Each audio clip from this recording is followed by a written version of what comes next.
Hello friends, welcome to side effect channel को subscribe कर लो फॉर मोर अपडेट्स। ये पार्ट 4 है एवरेज सीरीज़ का, तो सारे वीडियो को ज़रूर देख लेना। नंबर सीरीज़ कंप्लीट किए हैं और ये एवरेज का पार्ट 4 वीडियो है। और टिसनेट का अगर प्रिपरेशन कर रहे हो तो कंप्लीट पीडीएफ एनरोल कर लेना, ओनली 399 रुपीज़, जिसमें कंप्लीट पीडीएफ में GK, mathematics, reasoning, English, current affairs provide किए जाएंगे इसी के लिए, जो कि टिसनेट में बहुत ही इंपॉर्टेंट है, जीके करंट अफेयर्स। प्लस जितने भी यूट्यूब वीडियो देखते रहना आप लोग, पीडीएफ लेने के लिए स्टडी साइड इफेक्ट @gmail.com में मेल कर सकते हो। एंड जितने भी अदर एग्जामिनेशन के लिए वीडियो को देखना मत भूलना, जैसा कि टिसनेट हो, एनआईआरडी हो, सीमेट हो, सीईटी हो, अजीम प्रेमजी यूनिवर्सिटी हो, सारे के लिए ये वीडियो वर्क करेंगे। तो पहला क्वेश्चन देखते हैं। पार्ट 4 है तो लेवल थोड़ा हाई कर दिया हूँ। तो पहला क्वेश्चन थोड़ा रेशियो और एवरेज मिक्स्ड है। तो ये fruit seller sold big, medium and small size Apple for 15, 10 and 5 rupees. ठीक है, एक फ्रूट सेलर है जो बिग, मीडियम और स्मॉल साइज का एप्पल सेल करता है ₹15, 10, 5 rupees respectively, and there the total number of apple were sold were in the ratio of 3:2:5. Find the average cost of an apple. तो यहाँ पे हमें ये बता दिया गया है कि बिग, मीडियम, स्मॉल का दाम कितना है और कितने रेशियो में वो सोल्ड हुआ है। तो 3:2:5 रेशियो में सोल्ड हुआ है। तो टोटल निकाल लेंगे कितना अमाउंट हुआ है। ठीक है, जो कितने रुपीज़ का सेल हुआ है। तो 15 रुपीज़ का बिग वाला एप्पल है और 10 रुपीज़ का आपका मीडियम वाला है और 5 रुपीज़ का स्मॉल साइज है। ठीक है, और रेशियो क्या दिया गया, बिग साइज का 3 और मीडियम का 2 और स्मॉल का 5। तो टोटल निकाल लेंगे कितना हुआ। 15 3 जा 45 टोटल रुपीज़ का सेल हुआ है। एंड यहाँ पे 10 × 2 20। ठीक है, और यहाँ पे हो जाएगा 5 × 5 25। मैंने क्यों 3:5 लिखा हूँ, क्योंकि ये रेशियो दिया गया है टोटल नंबर ऑफ एप्पल्स का सेल्ड हुआ है, जो बिग, मीडियम एंड स्मॉल का। तो प्राइस से टोटल सेल को इंटू करेंगे तो टोटल अमाउंट आ जाएगा आपको 45, 20 एंड 25। और जो रेशियो दिया गया है कि कितना सोल्ड हुआ है 3:2:5, वो नीचे आ जाएगा। तो यहाँ पे पूछा गया है एवरेज क्या होगा। तो एवरेज आपको पता ही है, सम अपॉन नंबर्स। तो सम क्या हो जाएगा, टोटल सम क्या हो जाएगा 45, 20, 25 और नंबर्स कितने हुए सेल 3 + 2 + 5 यानी कि 10। तो टोटल सेल्स हुए हैं आपका 45, 65, 60, 70, 90 और नीचे कितना हो जाएगा टोटल नंबर्स 3 + 2 + 5। तो ये हो जाएगा आपका 10।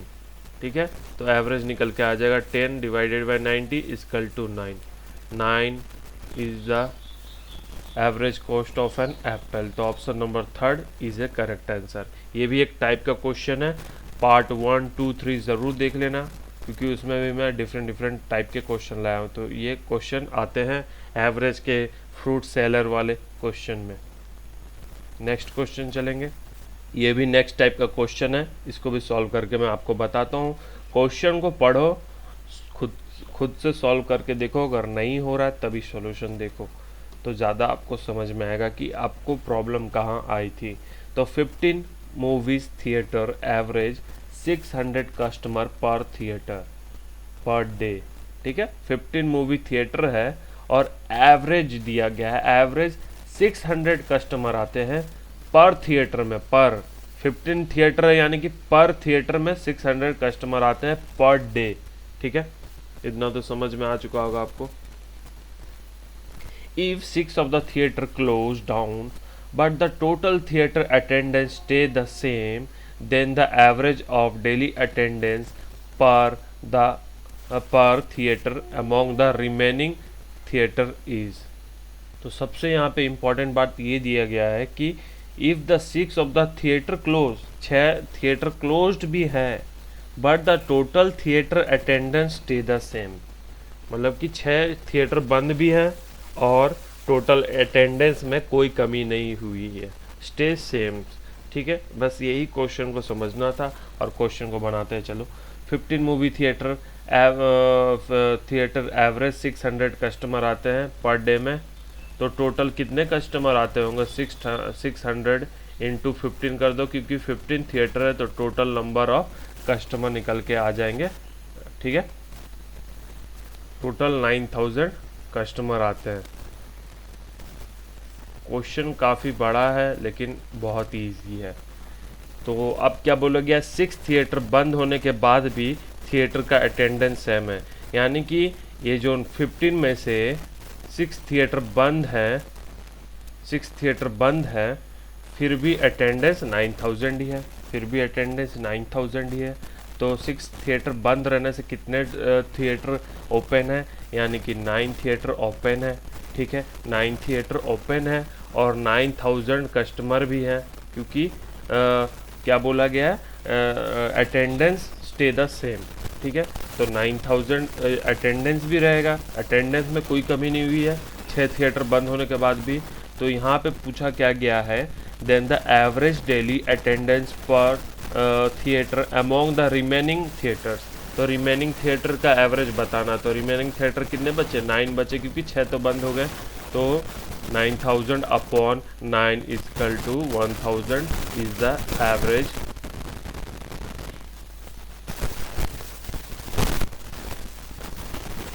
Average of the remaining theatre, यानी कि 1000 आपका आंसर आ गया। ठीक है, थिएटर वाला क्वेश्चन कर चुके।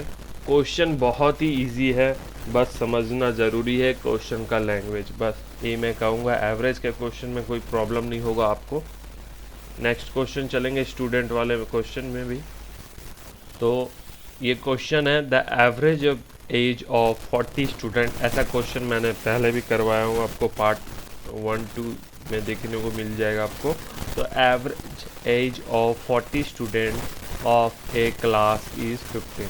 तो एवरेज एज ऑफ 40 स्टूडेंट, कितने स्टूडेंट का? 40 स्टूडेंट का एवरेज है 15। बस ये लिख देना है। When 10 new student are admitted, तो 10 न्यू स्टूडेंट एडमिट होंगे तो क्या हो जाएगा? 50 हो जाएगा, क्योंकि हमें मालूम है कि 40 स्टूडेंट थे जिनका एवरेज 15 था। अब क्या बोल रहा है कि 10 न्यू स्टूडेंट ऐड होने पे, यानी कि 40 पहले थे स्टूडेंट, अब 50 हो जाएंगे, क्योंकि 10 ऐड हुए हैं, तो 50 कर देंगे। ठीक है, the new student admitted, the average is increased by 0.2 years. The average age of the new student is, the average age of the new student, average age of the new student बताना है। तो जैसा कि 10 student बढ़े तो average कितना increase हो गया? 0.2 ईयर्स। तो 0.2 ईयर्स में इसको 0.2 ईयर्स करेंगे तो प्लस करेंगे तो क्या हो जाएगा? 15.2 ईयर्स का इंक्रीमेंट हो जाएगा। ठीक है, इंक्रीमेंट हो जाएगा, 15.2 हो जाएगा। दोनों को मल्टीप्लाई कर देंगे। ठीक है, तो यहाँ पर ये क्वेश्चन मैंने क्या किया, 14 इंटू 15 कर दिए। क्योंकि टोटल एज निकालना था मुझे, तो 600 कर दिए। और जैसा कि क्वेश्चन में क्या बोला गया था कि 10 न्यू स्टूडेंट आने से एवरेज 0.2 ईयर का इंक्रीमेंट होता है, तो 10 स्टूडेंट बढ़ा के 50 कर दिए, और इंक्रीमेंट 0.2 हो रहा है तो 15 प्लस 0.2 कर दिए, तो 15.2 हो गया। और दोनों का डिफरेंस निकाल देंगे तो यहाँ पे हम एग्जैक्टली डायरेक्टली निकाल देंगे कि न्यू स्टूडेंट का टोटल एज क्या था।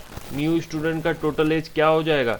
ये 40 स्टूडेंट का 40 स्टूडेंट का थे, और ये 50 क्यों हुआ? क्योंकि 10 न्यू स्टूडेंट आया जिसका इंक्रीमेंट 0.2 भी बढ़ा था एवरेज एज में। तो इनका माइनस करके देखेंगे तो क्या हो जाएगा? टोटल स्टूडेंट, न्यू स्टूडेंट का टोटल वेट हो जाएगा आपका 760 में से 600 माइनस करेंगे तो 160।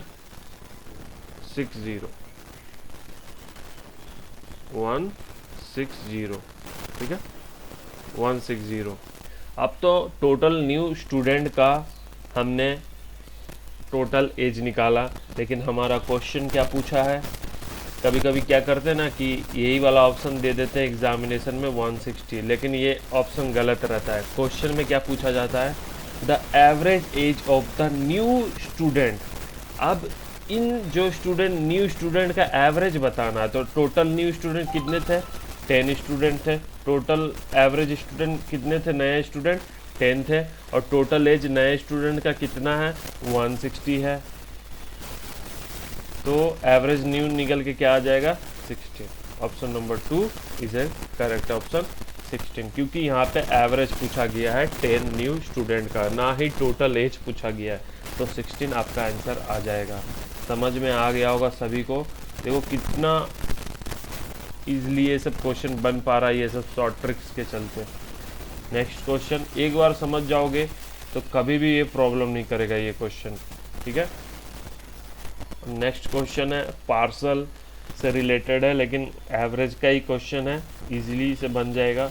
The average weight of 10 parcel is 1.7 kg। देखो एवरेज वेट है, एवरेज वेट दिया गया, टोटल वेट नहीं। 10 पार्सल का 1.7 kg, ठीक है। Addition to there new parcel, मतलब कि और एक एडिशन हुआ है न्यू पार्सल का, यानी कि 10 था तो 11 हो जाएगा। Addition to the new parcel, the average weight reduce 60 gram, मतलब कि एक पार्सल के इंक्रीज होने पे एवरेज वेट में 60 ग्राम का कमी आता है, रिड्यूस हो जाता है। तो 1.7 kg, यानी कि अब इसको ग्राम में बदल लेते हैं हम लोग। ग्राम में बदल लेंगे तो सारा इजीली समझ में आएगा, क्योंकि यहाँ पे केजी में दिया गया, यूनिट ये यूनिट भी दिया गया ग्राम में, तो ग्राम में ही बदल के इजीली सॉल्व करना। तो 1 kg में आपको मालूम ही होगा 1000 ग्राम होते हैं, 1000 ग्राम होते हैं। तो 1.7 ग्राम kg मतलब क्या होगा, 1700 ग्राम। 1700 ग्राम दिया गया है आपका, किसके लिए, 10 पार्सल का एवरेज। अब यहाँ पे बोला गया है addition to a new parcel, एक एडिशन करते हैं न्यू पार्सल में, 10 से 11 हो जाएगा क्योंकि एडिशन किए हैं। और क्या बोल रहा है कि new parcel reduce the average wait 60 ग्राम। तो जो नया पार्सल के वजह से एवरेज वेट में 60 ग्राम का रिड्यूस होता है, तो ये हो जाएगा 1640, क्योंकि 60 ग्राम माइनस करेंगे तो 1640 ही आएगा। 60 ग्राम माइनस करेंगे 1700 में ग्राम में से, तो 1640 आएगा, ठीक है। अब सिंपल से क्या करना है, अब इसको इन दोनों को इंटू कर दो और इन दोनों को इंटू कर दो, दोनों का डिफरेंस जो आएगा वही न्यू पार्सल का वेट निकल के आ जाएगा। The weight of in KG of new parcel, new parcel का वेट निकल के आ जाएगा। लेकिन हमें यहाँ पे क्या बोला गया है, इन केजी में आपको बताना है, इन ग्राम में नहीं बताना है। तो हम लोग कन्वर्ट कर लेंगे, क्योंकि ग्राम केजी को कन्वर्ट करना इजी है, इसलिए ये क्वेश्चन में भी कभी कभी दे देता है कि आप ग्राम और केजी का सॉल्व करके आप निकाल के बताओ। तो 10 इंटू 1700 ग्राम हो जाएगा, तो ये 17,000 ग्राम हो जाएगा। 17,000, क्योंकि एक ज़ीरो इंक्रीज हो जाएगा। और 11 इंटू 1640 ग्राम का क्या हो जाएगा, तो ये हो जाएगा 11 से 1640, 1840 ग्राम हो जाएगा ये।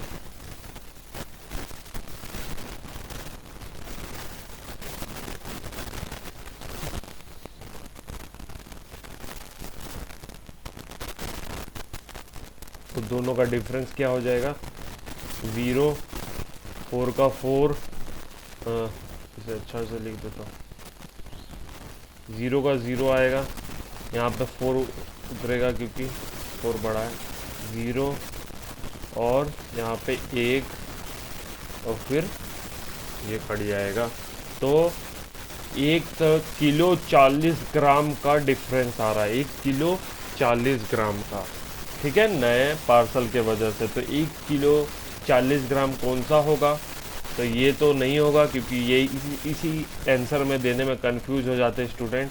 ये 1 किलो 400 ग्राम है, ये जो 1.4 होगा ये नहीं होगा, ये 1 किलो 400 ग्राम है। यहाँ पे क्या है, 1040, यानी कि 1 किलो 40 ग्राम, ना कि 1 किलो 400 ग्राम। तो 1 वाला ऑप्शन हो जाएगा 1.04, आंसर हो जाएगा 1 किलो 40 ग्राम का डिफरेंस आया नए पार्सल का वेट में।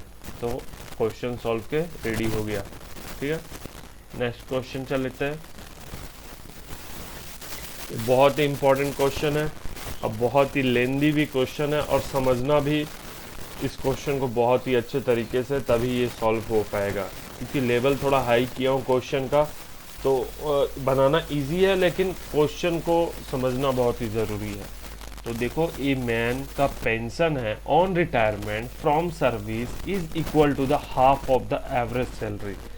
अब यहाँ पे एक पॉइंट ये टिक कर लो कि जो इनका पेंशन होगा वो half of the average salary during the last 3 years, यानी कि जिस मैन का पेंशन होगा वो एवरेज सैलरी, ए भी for average salary, A S for average salary का हाफ होगा। हाफ मतलब डिवाइडेड बाय 2। इतना समझ में आ गया यहाँ पे, क्योंकि क्वेश्चन में बोला गया है, ये कोई फॉर्मूला नहीं है कि आप रट लो। यहाँ पे बोला गया है a man pension on retirement from service is equal to the half of the average salary, equal to the half of average salary. जो एवरेज सैलरी निकल के आ जाएगा डिवाइडेड बाई 2 कर देंगे। डिवाइडेड बाई 2 ही मतलब ही हाफ, या आधा कर लो उसका, वो भी हाफ होता है, तो हाफ ही होगा। कितने? Last 3 year of this service का, last 3 year of the service का। ठीक है, तो अब सर्विस को देखते हैं, क्या सर्विस किया है, क्या डिटेल दिया गया, उसको समझना है। ये तो समझ गए होंगे, क्वेश्चन में यहाँ बोला गया जैसा कि एवरेज सैलरी का हाफ होगा उसका pension. His salary from 1/1/1983 is 380 per month with the increment of the 14 rupees। तो यहाँ पे बोला गया है कि उनका 1 जनवरी 1983 में 380 रुपीज़ पर मंथ सैलरी थी, और हर बार जो सैलरी इंक्रीमेंट होगा वो 40 रुपीज़ का इंक्रीमेंट होगा। ठीक है, और ये रिटायर डेट भी इनका दे दिया गया। इफ़ यू रिटायर इन 1186 में रिटायर होंगे तो when what is the pension does he draw per month, तो उनका पेंशन क्या होगा। तो पेंशन तो वही होगा जो एवरेज सैलरी उसका आधा होगा। ठीक है, अब सैलरी निकालते हैं, इनका कैसे सैलरी निकालते हैं। फ्रॉम हिज सैलरी 11/1/1983 से इनका सैलरी था 380 रुपीज़ पर मंथ, क्योंकि पर मंथ दिया गया, पर ईयर नहीं दिया गया। पर मंथ यानी कि 380 रुपये प्रति महीना with increment of 40 rupees due on 1/10/83 तक। तो पहला जो पर मंथ 10 महीने के लिए, यानी कि 1 से 9 महीने के लिए, 1 जनवरी, फरवरी, मार्च, अप्रैल, मई, जून, जुलाई, अगस्त, सितंबर, अक्टूबर, नवंबर, दिसंबर, तो यहाँ पे 9 महीने तक का सैलरी था इनका 380 रुपीज़ पर मंथ का। क्योंकि देख लो 40 रुपये ड्यू इंक्रीमेंट कब से हो रहे हैं, 1/10/83, यानी कि उसी साल के 10वें महीने से। ठीक है, क्योंकि 11983 से 380 रुपीज़ था, फिर उसी साल को देख लो 83 यहाँ पर भी लिखा गया है, उसी साल के 10वें महीने से 40 रुपये इंक्रीमेंट हो जाता है इनके सैलरी में। तो यानी कि 30 × 9 ये टोटल सैलरी हो गया, पहला जो भी 9 मंथ का दिया गया है। फिर नेक्स्ट ईयर का देखते हैं क्या है, 40 प्लस क्या करना पड़ेगा, अब 40 इंक्रीमेंट होगा इसमें, 30 में 40 रुपीज़ का इंक्रीमेंट चलता रहेगा एवरी ईयर में जो डिटेल दिया गया है। तो ये हो गया आपका 420 का इंक्रीमेंट हुआ। ठीक है, क्योंकि जो सैलरी था उसमें 40 रुपीज़ का इंक्रीमेंट होना था। और अब देखो 1/10/83 से 1/10/84 तक इनका सैलरी चला 420 रुपये तक। तो ये 12 महीने के लिए चला। यही क्वेश्चन में डिटेल में आपको जानना बहुत ही ज़रूरी है। 12 महीने के लिए ये चला, और 3 साल में कितने महीने होते हैं, 3 साल में आपको पता होगा ना कि 36 महीने होते हैं, 36 मंथ, ये जान के रखना। क्योंकि 3 मंथ कहीं पे लिखा मैंने देखा था, ये देखो 3 ईयर्स ऑफिस सर्विस, तो 3 ईयर तक का सैलरी ज़रूर दिया होगा इसमें। और इंक्रीमेंट ऑफ द 10th, ठीक है। फिर 10th 11083 से 11084 तक, यानी कि 420 रुपये का 12 महीने का इंक्रीमेंट हुआ। फिर एंड 11085 से ही रिटायर ऑन 186, तो 110 से ये रिटायर होंगे। फिर यहाँ पे प्लस का साइन लगा। अब देखो हम लोग यहाँ तक का सैलरी निकाल लिए, 11084 तक का सैलरी निकाल लिए। अब 84 से 85 9 तक का सैलरी अभी निकालना बाकी ही है हमारा। तो फिर 40 रुपये का इंक्रीमेंट होगा, तो वो हो जाएगा 460 इंटू क्या हो जाएगा 12 हो जाएगा, क्योंकि अब 85 तक हमने पहुंच गया। और फिर क्या बोला गया, इफ़ यू रिटायर ऑन 1186 को ये रिटायर कर जाएंगे, यानी कि पूरे 3 महीना और काम करेंगे 85 मंथ के 85 ईयर का, तो 3 महीने के लिए फिर 40 रुपये इंक्रीमेंट होगा इनका, तो 50 यानी कि 500 रुपये इंक्रीमेंट, 500 रुपये हो गया सैलरी इनका, और 3 महीने के लिए ये काम करके रिटायर हो जाएंगे 1186 को, तो इंटू 3 कर देंगे। ठीक है, हमने सारा क्वेश्चन में जो जो लिखा गया वही मैं यहाँ पे लिख दिया हूँ। देख लो 9 महीना 12 महीना 12 महीना 12 12 कितना होता है 24, 24 और 3 कितना होता है 27, एंड 27 और 9 क्या होता है 36, यानी कि 36 मंथ का हमने सैलरी पूरा निकाल दिया। ठीक है, पूरे 3 ईयर का हमने इनका सैलरी निकाल के रख दिया। अब इसको सम करना पड़ेगा, क्योंकि एवरेज सैलरी भी तो निकालना है हमें। फिर एवरेज सैलरी को डिवाइड करना है 2 से, तभी हम रिटायरमेंट का इनका पेंशन क्या बना वो निकाल देंगे। तो 380 इंटू 9 करेंगे, फिर प्लस करूँगा, फिर 420 में इंटू 12 करके फिर प्लस करूँगा, फिर 460 में 12 इंटू करके प्लस करूँगा, फिर 500 इंटू करके प्लस करूँगा। ठीक है, और फिर जाकर इनका एवरेज निकालूंगा, फिर एवरेज का डिवाइडेड बाई 2 करने से पेंशन निकल के आ जाएगा।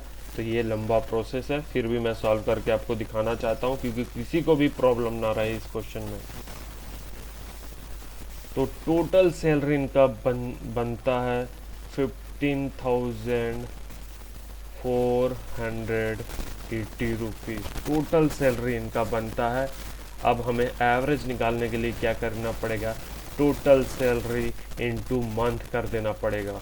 टोटल सैलरी इनटू मंथ यानी कि 36 मंथ होते हैं 3 ईयर में, एवरेज पर मंथ में हमको बताना है। तो इनका सैलरी क्या हो गया 430, average salary per month 430 average salary per month का। अब एवरेज सैलरी निकाल दिए, तो एवरेज सैलरी पर मंथ में डिवाइड क्या करना था, डिवाइडेड 2 करना था, वही आपका रिटायरमेंट का पेंशन निकल के आ जाएगा। तो ये हो जाएगा 215। 430 में से डिवाइडेड बाई 2 करेंगे तो 215। Option number 2 is A correct answer. समझ में आया? बोला था आपको मैं, ये क्वेश्चन बहुत ही लेंदी है लेकिन समझना बहुत ही ज़रूरी है। तो क्वेश्चन का आंसर हमने निकाल दिया। फिर एक बार मैं क्वेश्चन पढ़ देता हूँ। A man pension on retirement from the service is equal to the half, equal to the half, ये देखो हाफ कर दिए हमने डिवाइडेड बाई 2 करके, average salary during the last 3 years, average salary जो भी थे इनके वो लास्ट 3 ईयर के। ठीक है, और फ्रॉम द मंथ का जो डिटेल दिया गया था, पर मंथ इतने दिनों के लिए, फिर 2 साल के लिए, फिर 3 महीने के लिए इस डेट को रिटायर हो रहे हैं, तो वैसे करके हमने निकाला इंटू 9 करके, इंटू 12 करके, फिर 12 करके, फिर इंटू 3 करके, जैसा ही डेट दिया गया है। 36 महीने का इनका ड्यूटी था, और जो भी इनका टोटल सैलरी में से हमने 36 को डिवाइड किया तो पर मंथ एवरेज सैलरी निकल के आ गया। पर मंथ एवरेज सैलरी को डिवाइड 2 से करना था, जो कि पेंशन निकल के आ जाएगा। तो पेंशन 215 आंसर निकल के आ गया। तो ओके फ्रेंड्स, थैंक यू। इसी तरह मैं और भी इंपॉर्टेंट वीडियो लाते रहूँगा। चैनल को जरूर सब्सक्राइब कर लेना। Testnet, CET, CMET Azim Premji university, NIID, ये सब सारे इंपॉर्टेंट एग्जामिनेशन में आपको सारे वीडियो काम देंगे। Thank you.